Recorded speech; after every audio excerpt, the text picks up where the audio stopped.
नमस्कार साथियों, स्वागत है आप सभी का आपके अपने YouTube channel RPSC GK with Amar sir पर। तो देखिए, इस YouTube चैनल पर हम जो है अब कक्षा 8 की जो सामाजिक विज्ञान की पुस्तक है उसके जो सभी यूनिट चलते हैं, लगभग 21 यूनिट जो है कक्षा 8 की जो पुस्तक है सामाजिक अध्ययन की उसमें चलते हैं। उसके हम जो है यहाँ पर वस्तुनिष्ठ प्रश्न जो है देखेंगे, अभ्यास प्रश्न, और सभी टॉपिकों के प्रश्न है। उसमें इतिहास के भी हैं, राजस्थान की जो प्रशासनिक व्यवस्था है उसके भी हैं, और भूगोल के भी हैं। तो इम्पोर्टेंट क्वेश्चनों को मैंने यहाँ पे आपको बताने का प्रयास किया है। तो हम जो है वस्तुनिष्ठ प्रश्न जो है कक्षा 8 की सभी जितने भी यूनिट चलते हैं उसके यहाँ पे हम देखेंगे। तो चलिए शुरुआत कर लेते हैं पहले प्रश्न से। तो मैं डायरेक्टली आपको उत्तर यहाँ पे बताऊँगा, क्योंकि यहाँ पे जो बुक्स है किसी स्टूडेंट की उसने यहाँ पे चिन्ह भी लगा रखे हैं। तो चलिए शुरुआत करते हैं पहले प्रश्न से।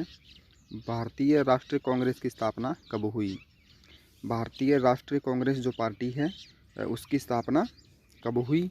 तो भारतीय राष्ट्रीय कांग्रेस की जो स्थापना हुई थी वो हुई थी 1885 में। और ए.यू. होम नामक एक व्यक्ति थे, ए.यू. होम, उन्होंने इसकी स्थापना की थी। और 1885 में जो है भारतीय राष्ट्रीय कांग्रेस जो पार्टी है उसकी स्थापना हुई थी 1885। चलिए अगला प्रश्न देखिए, क्वेश्चन नंबर 2 है इसमें। भारत प्रथम स्वतंत्रता संग्राम कब हुआ?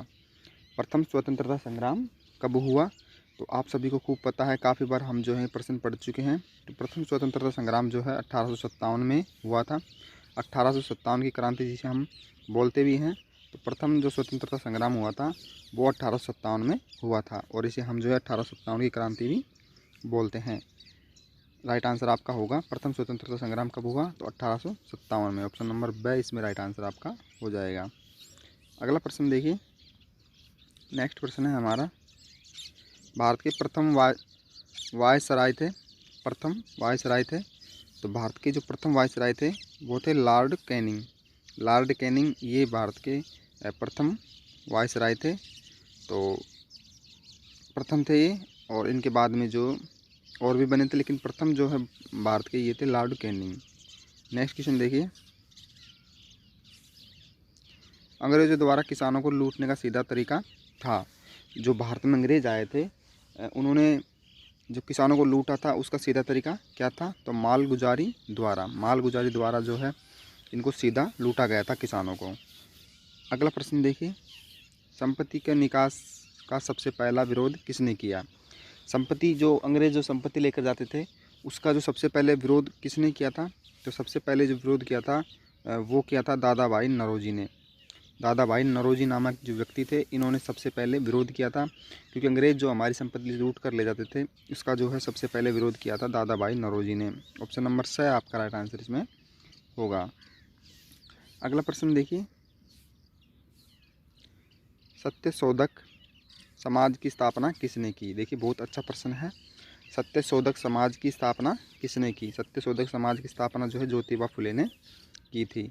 ज्योतिबा फुले ने सत्यशोधक समाज की स्थापना की थी। इसमें राइट आंसर आपका हो जाएगा, ज्योतिबा फुले। अगला प्रश्न देखिए, अगला प्रश्न है हमारा, निम्नलिखित में से भारत का पड़ोसी देश नहीं है। देखिए भारत का पड़ोसी देश नहीं है पाकिस्तान, इंग्लैंड, चीन, नेपाल। अब देखिए नेपाल भी है, चीन भी है और पाकिस्तान भी है, लेकिन इंग्लैंड जो है भारत का पड़ोसी देश नहीं है। इंग्लैंड जो है भारत का पड़ोसी देश नहीं है। ऑप्शन नंबर ब आपका राइट आंसर इसमें हो जाएगा, इंग्लैंड। अगला प्रश्न देखिए, निम्नलिखित में से भारत का प्रथम राष्ट्रपति थे। भारत के प्रथम राष्ट्रपति कौन थे? डॉक्टर राधाकृष्ण, भीमराव अम्बेडकर, वल्लभ भाई पटेल, राजेंद्र प्रसाद। तो आप सभी को खूब पता है भारत के जो प्रथम राष्ट्रपति थे वो थे डॉक्टर राजेंद्र प्रसाद, और ये जो है संविधान सभा के स्थायी अध्यक्ष भी थे। और डॉक्टर भीमराव अम्बेडकर ये प्रारूप समिति के अध्यक्ष थे। सरदार वल्लभ भाई पटेल ने आप सभी को पता है जो महाजन जो भारत विभिन्न रियासतों में बटा हुआ था तो उसको जो है एक किया था इन्होंने। तो आपका प्रश्न था यहाँ पे भारत के प्रथम राष्ट्रपति तो doctor Rajendra Prasad. Option number स आपका राइट आंसर इसमें हो जाएगा। अगला प्रश्न देखिए, 1857 क्रांति का श्री गणेश करने की तिथि क्या तय की गई थी? देखिए बहुत अच्छा प्रश्न है। जब 1857 की क्रांति हुई थी तो उन्होंने जो शुरुआत में श्री गणेश जी जब मनाते हैं, यानी हम शुरुआत करेंगे श्री गणेश जी का मतलब ये है, तो उसकी तिथि जो क्या तय की गई थी, उसकी तिथि जो तय की गई थी वो की गई थी 31 मई। 31 मई को जो है हम सभी मिलकर एक साथ में क्रांति करेंगे। 1857 क्रांति हुई थी, वो सभी ने मिलकर जो तिथि घोषित की थी वो 31 मई की गई थी। तो राइट आंसर जो आपका होगा 31 मई यहाँ पे हो जाएगा। कोटा में क्रांति का नेतृत्व किसने किया? अब देखिए कोटा में जो क्रांति हुई थी उसका नेतृत्व किसने किया था? तो जयदयाल नामक जो व्यक्ति था, इसने जो है कोटा में क्रांति का नेतृत्व किया था। ऑप्शन नंबर ए आपका राइट आंसर इसमें हो जाएगा। ए, कोटा में क्रांति का नेतृत्व किया था जयदयाल ने। ऑप्शन नंबर ए आपका राइट आंसर इसमें होगा। अगला प्रश्न देखिए, देश के निर्माण के लिए आवश्यक है, देश के निर्माण के लिए आवश्यक है सरकार, भूमि, जनसंख्या या उपयुक्त सभी। तो आप सभी को पता है देश के निर्माण के लिए सरकार भी आवश्यकता है, भूमि की भी आवश्यकता होती है और जनसंख्या की भी आवश्यकता होती है। तो उपयुक्त सभी ऑप्शन नंबर डी आपका राइट आंसर इसमें हो जाएगा। उपयुक्त सभी, देश के निर्माण के लिए सभी जो है सरकार की भी आवश्यकता पड़ेगी, भूमि की भी आवश्यकता पड़ेगी, जनसंख्या की आपको आवश्यकता पड़ेगी। तो ऑप्शन नंबर ड आपका राइट आंसर इसमें हो जाएगा। अगला प्रश्न देखिए, अग्नि नामक हथियार है, अग्नि नामक हथियार है, ये जो है प्रक्षेपास्त्र, ये जो है अग्नि नामक हथियार है। अगला प्रश्न देखिए, सैन्य शिक्षा हेतु विद्यार्थी जुड़ सकते हैं, सैन्य शिक्षा हेतु विद्यार्थी जुड़ सकते हैं एनसीसी से, एनसीसी से सैन्य शिक्षा हेतु जो है विद्यार्थी जुड़ सकते हैं एनसीसी से। तो ऑप्शन नंबर ड आपका राइट आंसर इसमें होगा। देखिए कक्षा 8 के सामाजिक विज्ञान के जो है हम यहाँ पे क्वेश्चन पढ़ रहे हैं और उसमें लगभग जो है 21 यूनिट आपके चलती है कक्षा 8 में सामाजिक अध्ययन में। तो उन सभी के जो है प्रत्येक यूनिट में 2 या 3 क्वेश्चन हैं, उनको मैं आपको बताने का यहाँ प्रयास कर रहा हूँ। तो बहुत अच्छा होने वाला है और हम जो है इस वीडियो को अच्छा प्यार व सपोर्ट देखने को मिलेगा आपको, उम्मीद है मुझे। तो वीडियो को लाइक शेयर ज़रूर करना अपने मित्रों के साथ में। अगला प्रश्न देखिए, निम्नलिखित में से कौन सा मामला फौजदार कानून से संबंधित है? निम्नलिखित में से कौन सा मामला जो है फौजदारी कानून से संबंधित है? संपत्ति का बंटवारा, विवाह, पंजीकरण, किराया या डकैती। तो फौजदार कानून से संबंधित जो है वो डकैती है। ऑप्शन नंबर ए आपका राइट आंसर हो जाएगा इसमें। नेक्स्ट क्वेश्चन देखिए, विविध साक्षरता शिविरों का उद्देश्य विधिक साक्षरता शिविरों का उद्देश्य है जनता को कानून की जानकारी देना। तो विविध साक्षरता का उद्देश्य है, शिविरों का उद्देश्य जो है विधिक साक्षरता शिविरों का उद्देश्य जो है जनता को कानून की जानकारी देना। ऑप्शन नंबर ए आपका राइट आंसर इसमें हो जाएगा। अगला प्रश्न देखिए, संघात्मक व्यवस्था की विशेषता है, संघात्मक जो व्यवस्था है उसकी विशेषता है। तो इसमें राइट आंसर आपका हो जाएगा शक्तियों का विभाजन, शक्तियों का विभाजन। संघात्मक व्यवस्था की विशेषता है शक्तियों का विभाजन। देखिए बहुत अच्छा प्रश्न है, संसद का अंग नहीं है, संसद का अंग नहीं है राज्यसभा, लोकसभा, राष्ट्रपति या राज्यपाल। तो आप सभी को पता है राज्यसभा और लोकसभा और राष्ट्रपति तीनों मिलकर जो है संसद का निर्माण करते हैं, संसद का निर्माण करते हैं कौन कौन? राज्यसभा, लोकसभा और राष्ट्रपति। लेकिन राज्यपाल जो है ये संसद का अंग नहीं होता है, राज्यपाल जो राज्यों के होते हैं। ऑप्शन नंबर डी आपका राइट आंसर इसमें हो जाएगा। राज्यपाल संसद का अंग नहीं है, बाकी राज्यसभा, लोकसभा और राष्ट्रपति तीनों से मिलकर जो है ये संसद बनता है, लेकिन राज्यपाल जो है ये राज्य के होते हैं। तो इनका संसद से कोई संबंध नहीं है। लेकिन राज्यपाल की अगर नियुक्ति की हम बात करें तो ये इसकी नियुक्ति जो है राष्ट्रपति करता है मुख्यमंत्री की सलाह से, ये बात आपको ध्यान में रखनी है। ऑप्शन नंबर द आपका राइट आंसर इसमें हो जाएगा। अगला प्रश्न देखिए, मौलिक अधिकारों का उल्लंघन होने पर न्यायालय में शरण में लेने का अधिकार है। मौलिक अधिकारों का अगर उल्लंघन हो रहा है तो होने पर न्यायालय में शरण लेने का अधिकार है। संवैधानिक उपचारों का अधिकार, तो इसे जो हम संवैधानिक उपचारों का अधिकार कहेंगे। संविधान में हमें जो अधिकार दिए गए हैं कि मौलिक अधिकारों का अगर आपको उल्लंघन होता है तो उसके न्यायालय शरण में लेने का अधिकार है। तो ये जो बात कही गई है वो संवैधानिक उपचारों का अधिकार है। ऑप्शन नंबर द आपका राइट आंसर इसमें हो जाएगा। 14 वर्ष की कम आयु के बच्चों को खतरनाक कार्य नहीं कराया जा सकता, इसका संबंध है 14 वर्ष की जो वर्ष की आयु से कम जो बच्चे होते हैं और उन पर खतरनाक कार्य जो किया जाता है, कराया जाता है, उसका संबंध जो है शोषण के विरुद्ध अधिकार से है। ऑप्शन नंबर ब आपका राइट आंसर हो जाएगा। शोषण के विरुद्ध अधिकार इसके तहत जो है कार्रवाई होगी। 14 वर्ष के अगर बच्चों से आप गैर कानूनी कार्य करवाते हो तो राइट आंसर आपका इसमें हो जाएगा। अगला प्रश्न देखिए, भारत का संविधान लागू हुआ। भारत का संविधान जो लागू हुआ था, तो आप सभी को पता है 26 जनवरी 1950 को जो है भारत का संविधान लागू हुआ था देश में। और ये जो है 26 नवंबर 1949 को तो भारत का संविधान बना था। तो 26 तारीख को जो है 26 नवंबर 1949 को भारत का संविधान बना था, लेकिन संविधान जो लागू हुआ था देश में वो 26 जनवरी 1950 को हुआ था भारत का संविधान। अगला प्रश्न देखिए, भारत गणराज्य है क्योंकि। भारत एक गणराज्य है क्योंकि राष्ट्रपति वंशानुगत न होकर निर्वाचित होता है। राष्ट्रपति जो है यहाँ पे वंशागत नहीं बनता है कि राजा का बेटा राजा ही बनेगा, यहाँ पे कोई भी राष्ट्रपति बन सकता है। इसलिए भारत को गणराज्य कहा जाता है। निर्वाचन यानी राष्ट्रपति का जो निर्वाचित होता है, इसलिए भारत को गणराज्य कहा जाता है। ऑप्शन ए बहुत अच्छा प्रश्न है। ऑप्शन नंबर स आपका राइट आंसर इसमें हो जाएगा। अगला प्रश्न देखिए, समाज में आर्थिक असमानता का प्रमुख कारण है। समाज में आर्थिक असमानता का प्रमुख कारण है। तो समाज में जो आर्थिक असमानता का प्रमुख कारण है वो है अवसरों की असमानता। यानी सभी को समान अवसर देना चाहिए, लेकिन सभी को समान अवसर नहीं मिल पाता है, तो समाज में आर्थिक स्थिति जो है असमानता पे हो जाती है। तो अवसरों की असमानता, ऑप्शन नंबर स राइट आंसर आपका हो जाएगा, अवसरों की असमानता। अगला प्रश्न देखिए, अवसरों की असमानता के पीछे प्रमुख कारण है। देखिए असमानता की अवसरों की असमानता के प्रमुख पीछे कारण जो क्या है, वो पूर्वग्रह, रूढ़िवादिता, भेदभाव या उपयुक्त सभी। तो उपयुक्त सभी है, ये सभी कारण जो है अवसरों की असमानता के पीछे के प्रमुख कारण है। तो ऑप्शन नंबर द आपका राइट आंसर इसमें हो जाएगा। अगला प्रश्न देखिए, सामाजिक परिवर्तन लाने की जिम्मेदारी है। सामाजिक जो परिवर्तन लाने की जिम्मेदारी है वो व्यक्ति की है, समाज की है या सरकार की है। उपयुक्त सभी, तो सभी की जिम्मेदारी है, व्यक्ति की भी है, समाज की भी है और सरकार की भी है। उपयुक्त सभी डी आपका राइट आंसर हो जाएगा। अगर समाज में परिवर्तन लाने की जिम्मेदारी है तो वो सभी की है, व्यक्ति की भी है, समाज की भी है, सरकार की भी है। तो उपयुक्त सभी, ऑप्शन नंबर डी आपका राइट आंसर इसमें हो जाएगा। अगला प्रश्न देखिए, भारत की कुल जनसंख्या का कार्यशील भाग है। भारत की कुल जनसंख्या का कार्यशील भाग है तो 60.29%, ऑप्शन नंबर ए आपका राइट आंसर इसमें हो जाएगा।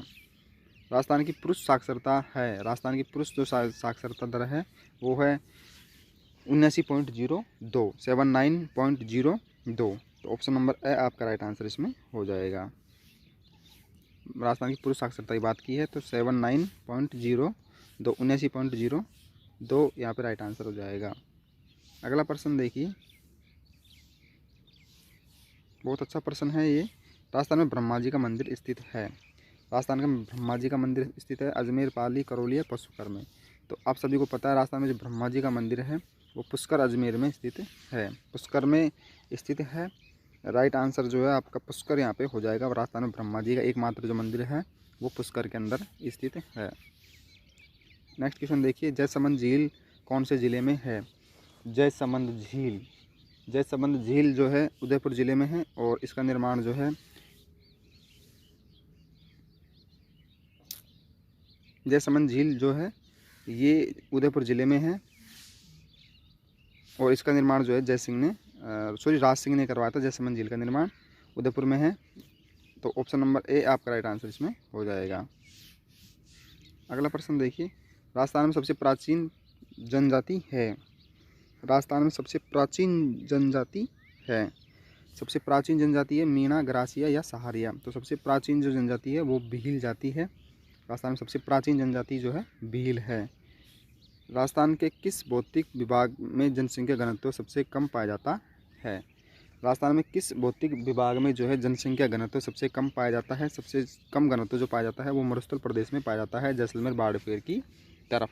तो वहाँ पे जनसंख्या घनत्व जो सबसे कम पाया जाता है मरुस्थल प्रदेश में, जैसलमेर, बाड़मेर की तरफ। ऑप्शन नंबर ब आपका राइट आंसर हो जाएगा, मरुस्थलीय प्रदेश। अगला प्रश्न देखिए, निम्नलिखित में से कौन सा उद्योग खनिज आधारित है। उद्योग खनिज आधारित है। निम्नलिखित में से कौन सा उद्योग खनिज आधारित है। तो सीमेंट उद्योग, ये खनिज उद्योग पर आधारित है। सीमेंट उद्योग। इस उद्योग को मौसमी उद्योग भी कहा जाता है। इस उद्योग को जो है मौसमी उद्योग भी कहा जाता है। तो गया आपका राइट आंसर इसमें है शक्कर उद्योग को। शक्कर उद्योग को जो है मौसमी उद्योग भी कहा जाता है। शक्कर उद्योग को जो है मौसमी उद्योग भी कहा जाता है। मौसमी उद्योग कहा जाता है शक्कर उद्योग को। राइट आंसर इसमें हो जाएगा। नेक्स्ट क्वेश्चन देखिए, निम्नलिखित में से अधावित्व खनिज है। निम्नलिखित में से अधावित्व खनिज है। तो संगमरमर ये जो है अधावित्व खनिज है, बाकी लोहा, सोना, तांबा ये धावित्व खनिज है। यहाँ पे अधावित्व खनिज पूछा है तो संगमरमर राइट आंसर यहाँ पे हो जाएगा। किस राज्य को अजायब खनिजों का अजायब घर कहा जाता है? किस राज्य को जो है खनिजों का अजायब घर कहा जाता है? झारखंड, उड़ीसा, कर्नाटक या राजस्थान? तो राजस्थान को जो है खनिजों का अजायब घर कहा जाता है। ऑप्शन नंबर से राइट आंसर आपका यहाँ पे हो जाएगा। खनिजों को जो अजायब का घर कहा जाता है वो राजस्थान को कहा जाता है। अगला प्रश्न देखिए, निम्नलिखित में से कौन सी एक रबी की फसल है, खरीफ की फसल है? निम्नलिखित में से कौन सी एक खरीफ की फसल है? तो खरीफ की फसल जो है मक्का है, बाकी गेहूँ, चना, सरसों ये रबी की फसल है। खरीफ की फसल जो है मक्का है। ऑप्शन नंबर खैर राइट आंसर आपका वहाँ पे हो जाएगा। निम्नलिखित में से कौन सी तिलहन फसल है? तिलहन फसल जो है वो सरसों है। तिलहन फसल कौन सी है? सरसों। गया राइट आंसर इसमें हो जाएगा। अगला प्रश्न देखिए, बनास व बेड़च किस नदी की सहायक नदी है? बनास व बेड़च किस नदी की सहायक नदी है? बहुत अच्छा प्रश्न है, चंबल नदी की। सोम कमला अम्बा परियोजना स्थित है डूंगरपुर जिले में। ये देखिए दोनों प्रश्न बहुत अच्छे हैं। बनास व बेड़च किस नदी की सहायक नदी है? चंबल की। और सोम कमला अम्बा परियोजना स्थित है डूंगरपुर जिले में। खैर राइट आंसर इसमें हो जाएगा। डूंगरपुर जिले में और चंबल की सहायक नदी है बेड़च और बनास। सोम कमला अम्बा परियोजना डूंगरपुर जिले में स्थित है। नेक्स्ट क्वेश्चन देखिए, राजस्थान को कितने भौतिक प्रदेशों में विभाजित किया गया है? राजस्थान को जो कितने भौतिक विभागों में विभाजित किया गया है? तो 4 भौतिक प्रदेशों में विभाजित किया गया है। ऑप्शन नंबर जो है क्या आपका राइट आंसर हो जाएगा। 4 भागों में विभाजित किया गया है। राजस्थान में माउंट आबू में सबसे ठंडा रहने का प्रमुख कारण क्या है? माउंट आबू जो क्षेत्र है वो सबसे ठंडा रहने का प्रमुख कारण क्या है? तो उसकी जो है अधिक ऊंचाई के कारण जो है माउंट आबू हमेशा ठंडा रहता है। माउंट आबू जो है ठंडा क्यों रहने का कारण क्या है, प्रमुख कारण क्या है? तो अधिक ऊंचाई है। खैर राइट आंसर आपका यहाँ पे हो जाएगा। अगला प्रश्न देखिए, निम्नलिखित में से किस देश की सीमा भारत से नहीं मिलती है? तो देखिए जो निम्नलिखित में से किस देश की सीमा भारत से नहीं मिलती है? तो वो है ईरान। ईरान की जो है भारत से सीमा नहीं मिलती, बाकी नेपाल, म्यांमार और भूटान इनकी मिलती है। तो यहाँ पे राइट आंसर आपका गया हो जाएगा। ईरान की जो है भारत से सीमा नहीं मिलती है। जनसंख्या की दृष्टि से विश्व का दूसरा सबसे बड़ा देश कौन सा है? जनसंख्या की दृष्टि से विश्व का दूसरा बड़ा देश कौन सा है? तो पहला जो है वो चीन है, दूसरा जो है भारत, हमारा भारत देश है। तो जनसंख्या की दृष्टि से जो है विश्व का सबसे बड़ा दूसरा देश कौन सा है? तो भारत है। विश्व की जनसंख्या की दृष्टि से विश्व का सबसे बड़ा दूसरा जो देश है वो भारत है। पहले की बात करें तो वो चीन है, दूसरा जो है भारत है। ऑप्शन नंबर खैर राइट आंसर आपका हो जाएगा। तो देखिए ये थे कुछ हमारे इम्पोर्टेंट क्वेश्चन जो 21 यूनिट थे कक्षा 8 की पुस्तक के। इनको मैंने यहाँ पे जो आपको यहाँ पे बताए हैं। तो कल जो है हम इसके बाद का वीडियो जो मैं लेकर आऊँगा वो लेकर आऊँगा कक्षा 7 की पाठ्य पुस्तक का, सामाजिक अध्ययन का। उसके भी इम्पोर्टेंट क्वेश्चन यहाँ पे हम देखेंगे। तो अगर आपको ये वीडियो पसंद आया तो चैनल को ज़रूर सब्सक्राइब कर लेना। और रीट मेंस की जो है सभी टॉपिक्स मैंने यूट्यूब पर अवेलेबल हैं, यानी मैंने डाल दी हैं वीडियो। आप प्ले लिस्ट में जाकर सभी वीडियो को जल्दी से जल्दी देखें और स्पीड को थोड़ा तेज़ कर लें ताकि आप पूरे वीडियो को कवर कर सकें। और बहुत अच्छे अच्छे प्रश्न मैंने वहाँ पे डाल रखे हैं। मिलते हैं नेक्स्ट वीडियो में, तब तक के लिए नमस्कार, जय हिंद। नमस्कार साथियों, स्वागत है आप सभी का आपके अपने YouTube channel RPSC GK with Amar sir पर। तो देखिए इस YouTube चैनल पर हम जो है अब कक्षा 8 की जो सामाजिक विज्ञान की पुस्तक है उसके जो सभी यूनिट चलते हैं, लगभग 21 यूनिट जो है कक्षा 8 की जो पुस्तक है सामाजिक अध्ययन की उसमें चलते हैं। उसके हम जो है यहाँ पर वस्तुनिष्ठ प्रश्न जो है देखेंगे, अभ्यास प्रश्न, और सभी टॉपिकों के प्रश्न हैं। उसमें इतिहास के भी हैं, राजस्थान की जो प्रशासनिक व्यवस्था है उसके भी हैं, और भूगोल के भी हैं। तो इम्पोर्टेंट क्वेश्चनों को मैंने यहाँ पे आपको बताने का प्रयास किया है। तो हम जो है वस्तुनिष्ठ प्रश्न जो है कक्षा 8 की सभी जितने भी यूनिट चलते हैं उसके यहाँ पे हम देखेंगे। तो चलिए शुरुआत कर लेते हैं पहले प्रश्न से। तो मैं डायरेक्टली आपको उत्तर यहाँ पे बताऊँगा, क्योंकि यहाँ पे जो बुक्स है किसी स्टूडेंट की उसने यहाँ पे चिन्ह भी लगा रखे हैं। तो चलिए शुरुआत करते हैं पहले प्रश्न से। भारतीय राष्ट्रीय कांग्रेस की स्थापना कब हुई? भारतीय राष्ट्रीय कांग्रेस जो पार्टी है उसकी स्थापना कब हुई? तो भारतीय राष्ट्रीय कांग्रेस की जो स्थापना हुई थी वो हुई थी 1885 में। और ए.यू. होम नामक एक व्यक्ति थे, ए.यू. होम, उन्होंने इसकी स्थापना की थी। और 1885 में जो है भारतीय राष्ट्रीय कांग्रेस जो पार्टी है उसकी स्थापना हुई थी 1885। चलिए अगला प्रश्न देखिए, क्वेश्चन नंबर 2 है इसमें। भारत प्रथम स्वतंत्रता संग्राम कब हुआ?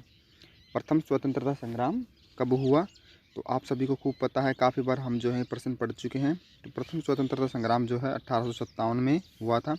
1857 की क्रांति जिसे हम बोलते भी हैं। तो प्रथम जो स्वतंत्रता संग्राम हुआ था वो 1857 में हुआ था, और इसे हम जो है 1857 की क्रांति भी बोलते हैं। राइट आंसर आपका होगा प्रथम स्वतंत्रता संग्राम कब हुआ? तो 1857 में। ऑप्शन नंबर ब इसमें राइट आंसर आपका हो जाएगा। अगला प्रश्न देखिए, नेक्स्ट प्रश्न है हमारा। भारत के प्रथम वायसराय थे, प्रथम वायसराय थे। तो भारत के जो प्रथम वायसराय थे वो थे लॉर्ड कैनिंग। लॉर्ड कैनिंग ये भारत के प्रथम वायसराय थे।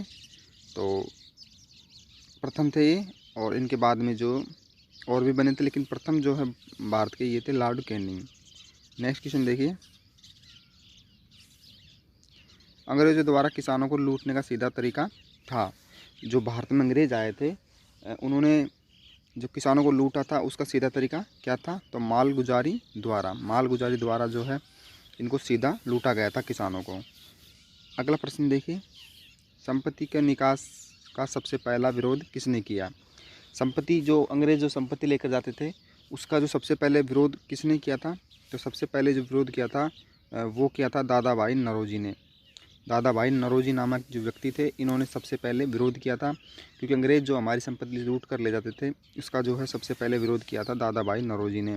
ऑप्शन नंबर स आपका राइट आंसर इसमें होगा। अगला प्रश्न देखिए,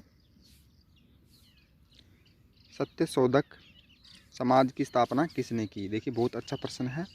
सत्यशोधक समाज की स्थापना किसने की? सत्यशोधक समाज की स्थापना जो है ज्योतिबा फुले ने की थी।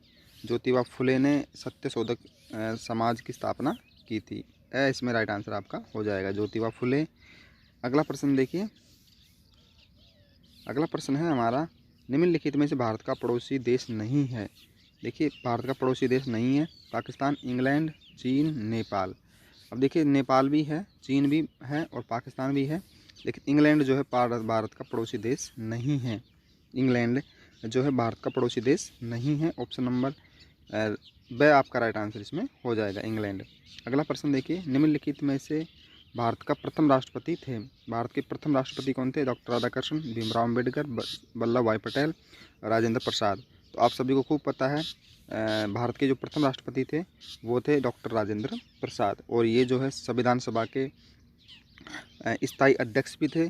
और डॉक्टर भीमराव अम्बेडकर ये प्रारूप समिति के अध्यक्ष थे। सरदार वल्लभ भाई पटेल ने आप सभी को पता है जो महाजन जो भारत विभिन्न रियासतों में बटा हुआ था तो उसको जो है एक किया था इन्होंने। तो आपका प्रश्न था यहाँ पे भारत के प्रथम राष्ट्रपति तो doctor Rajendra Prasad. Option number स आपका राइट आंसर इसमें हो जाएगा। अगला प्रश्न देखिए, 1857 क्रांति का श्री गणेश करने की तिथि क्या तय की गई थी? देखिए बहुत अच्छा प्रश्न है।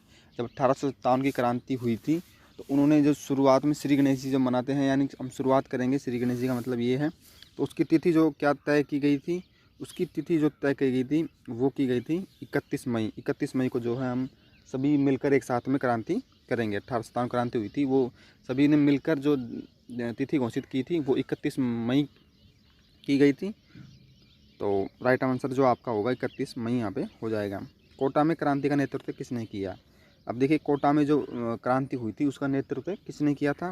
तो जय दयाल नामक जो व्यक्ति था इसने जो है कोटा में क्रांति का नेतृत्व किया था। ऑप्शन नंबर ए आपका राइट आंसर इसमें हो जाएगा। ए, कोटा में क्रांति का नेतृत्व किया था जयदयाल ने। ऑप्शन नंबर ए आपका राइट आंसर इसमें होगा। अगला प्रश्न देखिए, देश के निर्माण के लिए आवश्यक है, देश के निर्माण के लिए आवश्यक है सरकार, भूमि, जनसंख्या या उपयुक्त सभी। तो आप सभी को पता है देश के निर्माण के लिए सरकार भी आवश्यकता है, भूमि की भी आवश्यकता होती है और जनसंख्या की भी आवश्यकता होती है। तो उपयुक्त सभी ऑप्शन नंबर डी आपका राइट आंसर इसमें हो जाएगा। उपयुक्त सभी, देश के निर्माण के लिए सभी जो है सरकार की भी आवश्यकता पड़ेगी, भूमि की भी आवश्यकता पड़ेगी, जनसंख्या की आपको आवश्यकता पड़ेगी। तो ऑप्शन नंबर ड आपका राइट आंसर इसमें हो जाएगा। अगला प्रश्न देखिए, अग्नि नामक हथियार है, अग्नि नामक हथियार है, ये जो है प्रक्षेपास्त्र, ये जो है अग्नि नामक हथियार है। अगला प्रश्न देखिए, सैन्य शिक्षा हेतु विद्यार्थी जुड़ सकते हैं, सैन्य शिक्षा हेतु विद्यार्थी जुड़ सकते हैं एनसीसी से, एनसीसी से सैन्य शिक्षा हेतु जो है विद्यार्थी जुड़ सकते हैं एनसीसी से। तो ऑप्शन नंबर ड आपका राइट आंसर इसमें होगा। देखिए कक्षा 8 के सामाजिक विज्ञान के जो है हम यहाँ पे क्वेश्चन पढ़ रहे हैं और उसमें लगभग जो है 21 यूनिट आपके चलती है कक्षा 8 में सामाजिक अध्ययन में। तो उन सभी के जो है प्रत्येक यूनिट में 2 या 3 क्वेश्चन हैं, उनको मैं आपको बताने का यहाँ प्रयास कर रहा हूँ। तो बहुत अच्छा होने वाला है और हम जो है इस वीडियो को अच्छा प्यार व सपोर्ट देखने को मिलेगा आपको, उम्मीद है मुझे। तो वीडियो को लाइक शेयर ज़रूर करना अपने मित्रों के साथ में। अगला प्रश्न देखिए, निम्नलिखित में से कौन सा मामला फौजदार कानून से संबंधित है, निम्नलिखित में से कौन सा मामला जो है फौजदारी कानून से संबंधित है। संपत्ति का बंटवारा, विवाह, पंजीकरण, किराया या डकैती। तो फौजदार कानून से संबंधित जो है वो डकैती है। ऑप्शन नंबर ए आपका राइट आंसर हो जाएगा इसमें। नेक्स्ट क्वेश्चन देखिए, विविध साक्षरता शिविरों का उद्देश्य विविध साक्षरता शिविरों का उद्देश्य है जनता को कानून की जानकारी देना। तो विविध साक्षरता का उद्देश्य है, शिविरों का उद्देश्य जो है विधिक साक्षरता शिविरों का उद्देश्य जो है जनता को कानून की जानकारी देना। ऑप्शन नंबर ए आपका राइट आंसर इसमें हो जाएगा। अगला प्रश्न देखिए, संघात्मक व्यवस्था की विशेषता है, संघात्मक जो व्यवस्था है उसकी विशेषता है। तो इसमें राइट आंसर आपका हो जाएगा शक्तियों का विभाजन, शक्तियों का विभाजन। संघात्मक व्यवस्था की विशेषता है शक्तियों का विभाजन। देखिए बहुत अच्छा प्रश्न है, संसद का अंग नहीं है, संसद का अंग नहीं है राज्यसभा, लोकसभा, राष्ट्रपति या राज्यपाल। तो आप सभी को पता है राज्यसभा और लोकसभा और राष्ट्रपति तीनों मिलकर जो है संसद का निर्माण करते हैं, संसद का निर्माण करते हैं। कौन कौन? राज्यसभा, लोकसभा और राष्ट्रपति। लेकिन राज्यपाल जो है ये संसद का अंग नहीं होता है, राज्यपाल जो राज्यों के होते हैं। ऑप्शन नंबर डी आपका राइट आंसर इसमें हो जाएगा। राज्यपाल संसद का अंग नहीं है, बाकी राज्यसभा, लोकसभा और राष्ट्रपति तीनों से मिलकर जो है ये संसद बनता है। लेकिन राज्यपाल जो है ये राज्य के होते हैं, तो इनका संसद से कोई संबंध नहीं है। लेकिन राज्यपाल की अगर नियुक्ति की हम बात करें तो ये इसकी नियुक्ति जो है राष्ट्रपति करता है मुख्यमंत्री की सलाह से। ये बात आपको ध्यान में रखनी है। ऑप्शन नंबर द आपका राइट आंसर इसमें हो जाएगा। अगला प्रश्न देखिए, मौलिक अधिकारों का उल्लंघन होने पर न्यायालय में शरण में लेने का अधिकार है। मौलिक अधिकारों का अगर उल्लंघन हो रहा है तो होने पर न्यायालय में शरण लेने का अधिकार है संवैधानिक उपचारों का अधिकार। तो इसे जो हम संवैधानिक उपचारों का अधिकार कहेंगे। संविधान में हमें जो अधिकार दिए गए हैं कि मौलिक अधिकारों का अगर आपको उल्लंघन होता है तो उसके न्यायालय शरण में लेने का अधिकार है। तो ये जो बात कही गई है वो संवैधानिक उपचारों का अधिकार है। ऑप्शन नंबर द आपका राइट आंसर इसमें हो जाएगा। 14 वर्ष की कम आयु के बच्चों को खतरनाक कार्य नहीं कराया जा सकता, इसका संबंध है 14 वर्ष की जो वर्ष की आयु से कम जो बच्चे होते हैं और उन पर खतरनाक कार्य जो किया जाता है, कराया जाता है, उसका संबंध जो है शोषण के विरुद्ध अधिकार से है। ऑप्शन नंबर ब आपका राइट आंसर हो जाएगा। शोषण के विरुद्ध अधिकार इसके तहत जो है कार्रवाई होगी। 14 वर्ष के अगर बच्चों से आप गैर कानूनी कार्य करवाते हो तो ब राइट आंसर आपका इसमें हो जाएगा। अगला प्रश्न देखिए, भारत का संविधान लागू हुआ। भारत का संविधान जो लागू हुआ था तो आप सभी को पता है 26 जनवरी 1950 को जो है भारत का संविधान लागू हुआ था देश में। और ये जो है 26 नवंबर 1949 को तो भारत का संविधान बना था। 26 तारीख को जो है 26 नवंबर 1949 को भारत का संविधान बना था। लेकिन संविधान जो लागू हुआ था देश में वो 26 जनवरी 1950 को हुआ था भारत का संविधान। अगला प्रश्न देखिए, भारत गणराज्य है क्योंकि। भारत एक गणराज्य है क्योंकि राष्ट्रपति वंशानुगत न होकर निर्वाचित होता है। राष्ट्रपति जो है यहाँ पे वंशागत नहीं बनता है कि राजा का बेटा राजा ही बनेगा, यहाँ पे कोई भी राष्ट्रपति बन सकता है। इसलिए भारत को गणराज्य कहा जाता है। निर्वाचन यानी राष्ट्रपति का जो निर्वाचित होता है, इसलिए भारत को गणराज्य कहा जाता है। ऑप्शन ए बहुत अच्छा प्रश्न है। ऑप्शन नंबर स आपका राइट आंसर इसमें हो जाएगा। अगला प्रश्न देखिए, समाज में आर्थिक असमानता का प्रमुख कारण है। समाज में आर्थिक असमानता का प्रमुख कारण है। तो समाज में जो आर्थिक असमानता का प्रमुख कारण है वो है अवसरों की असमानता।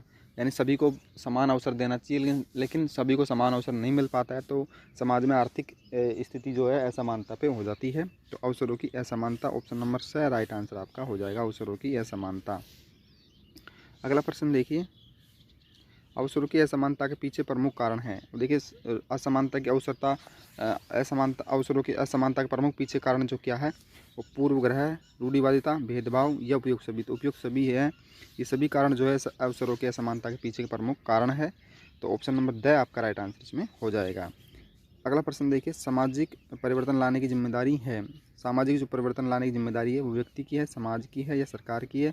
उपयुक्त सभी, तो सभी की जिम्मेदारी व्यक्ति की भी है, समाज की भी है और सरकार की भी है। उपयुक्त सभी डी आपका राइट आंसर हो जाएगा। अगर समाज में परिवर्तन लाने की जिम्मेदारी है तो वो सभी की है, व्यक्ति की भी है, समाज की भी है, सरकार की भी है। तो उपयुक्त सभी, ऑप्शन नंबर डी आपका राइट आंसर इसमें हो जाएगा। अगला प्रश्न देखिए, भारत की कुल जनसंख्या का कार्यशील भाग है। भारत की कुल जनसंख्या का कार्यशील भाग है तो 60.29%, ऑप्शन नंबर ए आपका राइट आंसर इसमें हो जाएगा। राजस्थान की पुरुष साक्षरता है, राजस्थान की पुरुष जो साक्षरता दर है वो है 79.02, 79.02। तो ऑप्शन नंबर ए आपका राइट आंसर इसमें हो जाएगा। राजस्थान की पुरुष साक्षरता की बात की है तो 79.02, 79.02 यहाँ पे राइट आंसर हो जाएगा।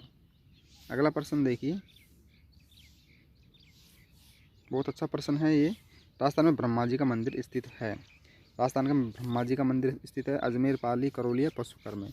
तो आप सभी को पता है राजस्थान में जो ब्रह्मा जी का मंदिर है वो पुष्कर अजमेर में स्थित है, पुष्कर में स्थित है।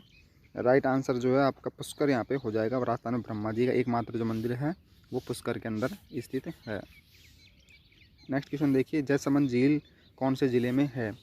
जयसमंद झील जो है उदयपुर ज़िले में है और इसका निर्माण जो है जयसमंद झील जो है ये उदयपुर ज़िले में है और इसका निर्माण जो है राज सिंह ने करवाया था। जयसमंद झील का निर्माण उदयपुर में है। तो ऑप्शन नंबर ए आपका राइट आंसर इसमें हो जाएगा। अगला प्रश्न देखिए, राजस्थान में सबसे प्राचीन जनजाति है। राजस्थान में सबसे प्राचीन जनजाति है, सबसे प्राचीन जनजाति है मीणा, ग्रासिया या सहारिया। तो सबसे प्राचीन जो जनजाति है वो भील जाति है। राजस्थान में सबसे प्राचीन जनजाति जो है भील है। राजस्थान के किस भौतिक विभाग में जनसंख्या घनत्व सबसे कम पाया जाता है। राजस्थान में किस भौतिक विभाग में जो है जनसंख्या घनत्व सबसे कम पाया जाता है। सबसे कम घनत्व जो पाया जाता है वो मरुस्थल प्रदेश में पाया जाता है, जैसलमेर, बाड़मेर की तरफ। तो वहाँ पे जनसंख्या घनत्व जो सबसे कम पाया जाता है मरुस्थल प्रदेश में, जैसलमेर, बाड़मेर की तरफ। ऑप्शन नंबर ब आपका राइट आंसर हो जाएगा, मरुस्थलीय प्रदेश। अगला प्रश्न देखिए, निम्नलिखित में से कौन सा उद्योग खनिज आधारित है। उद्योग खनिज आधारित है। निम्नलिखित में से कौन सा उद्योग खनिज आधारित है। तो सीमेंट उद्योग, ये खनिज उद्योग पर आधारित है। सीमेंट उद्योग। इस उद्योग को मौसमी उद्योग भी कहा जाता है। इस उद्योग को जो है मौसमी उद्योग भी कहा जाता है। तो गया आपका राइट आंसर इसमें है शक्कर उद्योग को। शक्कर उद्योग को जो है मौसमी उद्योग भी कहा जाता है। शक्कर उद्योग को जो है मौसमी उद्योग भी कहा जाता है, मौसमी उद्योग कहा जाता है शक्कर उद्योग को। राइट आंसर इसमें हो जाएगा। नेक्स्ट क्वेश्चन देखिए, निम्नलिखित में से अधावित्व खनिज है। निम्नलिखित में से अधावित्व खनिज है। तो संगमरमर ये जो है अधावित्व खनिज है, बाकी लोहा, सोना, तांबा ये धावित्व खनिज है। यहाँ पे अधावित्व खनिज पूछा है तो संगमरमर राइट आंसर यहाँ पे हो जाएगा। किस राज्य को अजायब खनिजों का अजायब घर कहा जाता है। किस राज्य को जो है खनिजों का अजायब घर कहा जाता है? झारखंड, उड़ीसा, कर्नाटक या राजस्थान? तो राजस्थान को जो है खनिजों का अजायब घर कहा जाता है। ऑप्शन नंबर से राइट आंसर आपका यहाँ पे हो जाएगा। खनिजों को जो अजायब का घर कहा जाता है वो राजस्थान को कहा जाता है। अगला प्रश्न देखिए, निम्नलिखित में से कौन सी एक रबी की फसल है, खरीफ की फसल है? निम्नलिखित में से कौन सी एक खरीफ की फसल है? तो खरीफ की फसल जो है मक्का है। बाकी गेहूँ, चना, सरसों ये रबी की फसल है। खरीफ की फसल जो है मक्का है। ऑप्शन नंबर खैर राइट आंसर आपका वहाँ पे हो जाएगा। निम्नलिखित में से कौन सी तिलहन फसल है? तिलहन फसल जो है वो सरसों है। तिलहन फसल कौन सी है? सरसों। गैर राइट आंसर इसमें हो जाएगा। अगला प्रश्न देखिए, बेड़च, बनास व बेड़च किस नदी की सहायक नदी है? बनास व बेड़च किस नदी की सहायक नदी है? बहुत अच्छा प्रश्न है। चंबल नदी की। सोम कमला अम्बा परियोजना स्थित है डूंगरपुर जिले में। ये देखिए दोनों प्रश्न बहुत अच्छे हैं। बनास व बेड़च किस नदी की सहायक नदी है? चंबल की। और सोम कमला अम्बा परियोजना स्थित है डूंगरपुर जिले में। खैर राइट आंसर इसमें हो जाएगा। डूंगरपुर जिले में और चंबल की सहायक नदी है बेड़च और बनास। सोम कमला अम्बा परियोजना डूंगरपुर जिले में स्थित है। नेक्स्ट क्वेश्चन देखिए, राजस्थान को कितने भौतिक प्रदेशों में विभाजित किया गया है? राजस्थान को जो कितने भौतिक विभागों में जो है विभाजित किया गया है? तो 4 भौतिक प्रदेशों में विभाजित किया गया है। ऑप्शन नंबर जो है क्या आपका राइट आंसर हो जाएगा। 4 भागों में विभाजित किया गया है। राजस्थान में माउंट आबू में सबसे ठंडा रहने का प्रमुख कारण क्या है? माउंट आबू जो क्षेत्र है वो सबसे ठंडा रहने का प्रमुख कारण क्या है? तो उसकी जो है अधिक ऊंचाई के कारण जो है माउंट आबू हमेशा ठंडा रहता है। माउंट आबू जो है ठंडा क्यों रहने का कारण क्या है? प्रमुख कारण क्या है? तो अधिक ऊंचाई है। खैर राइट आंसर आपका यहाँ पे हो जाएगा। अगला प्रश्न देखिए, निम्नलिखित में से किस देश की सीमा भारत से नहीं मिलती है? तो देखिए जो निम्नलिखित में से किस देश की सीमा भारत से नहीं मिलती है? तो वो है ईरान। ईरान की जो है भारत से सीमा नहीं मिलती। बाकी नेपाल, म्यांमार और भूटान इनकी मिलती है। तो यहाँ पे राइट आंसर आपका गया हो जाएगा। ईरान की जो है भारत से सीमा नहीं मिलती है। जनसंख्या की दृष्टि से विश्व का दूसरा सबसे बड़ा देश कौन सा है? जनसंख्या की दृष्टि से विश्व का सबसे दूसरा बड़ा देश कौन सा है? तो पहला जो है वो चीन है। दूसरा जो है भारत, हमारा भारत देश है। तो जनसंख्या की दृष्टि से जो है विश्व का सबसे बड़ा दूसरा देश कौन सा है? तो भारत है। विश्व की जनसंख्या की दृष्टि से विश्व का सबसे बड़ा दूसरा जो देश है वो भारत है। पहले की बात करें तो वो चीन है, दूसरा जो है भारत है। ऑप्शन नंबर खैर राइट आंसर आपका हो जाएगा। तो देखिए ये थे कुछ हमारे इम्पोर्टेंट क्वेश्चन जो 21 यूनिट थे कक्षा 8 की पुस्तक के। इनको मैंने यहाँ पे जो आपको यहाँ पे बताए हैं। तो कल जो है हम इसके बाद का वीडियो जो मैं लेकर आऊँगा वो लेकर आऊँगा कक्षा 7 की पाठ्य पुस्तक का, सामाजिक अध्ययन का। उसके भी इम्पोर्टेंट क्वेश्चन यहाँ पे हम देखेंगे। तो अगर आपको ये वीडियो पसंद आया तो चैनल को ज़रूर सब्सक्राइब कर लेना। और रीट मेंस की जो है सभी टॉपिक्स मैंने यूट्यूब पर अवेलेबल हैं, यानी मैंने डाल दिए हैं वीडियो। आप प्लेलिस्ट में जाकर सभी वीडियो को जल्दी से जल्दी देखें और स्पीड को थोड़ा तेज़ कर लें ताकि आप पूरे वीडियो को कवर कर सकें। और बहुत अच्छे प्रश्न मैंने वहाँ पे डाल रखे हैं। मिलते हैं नेक्स्ट वीडियो में, तब तक नमस्कार, जय हिंद।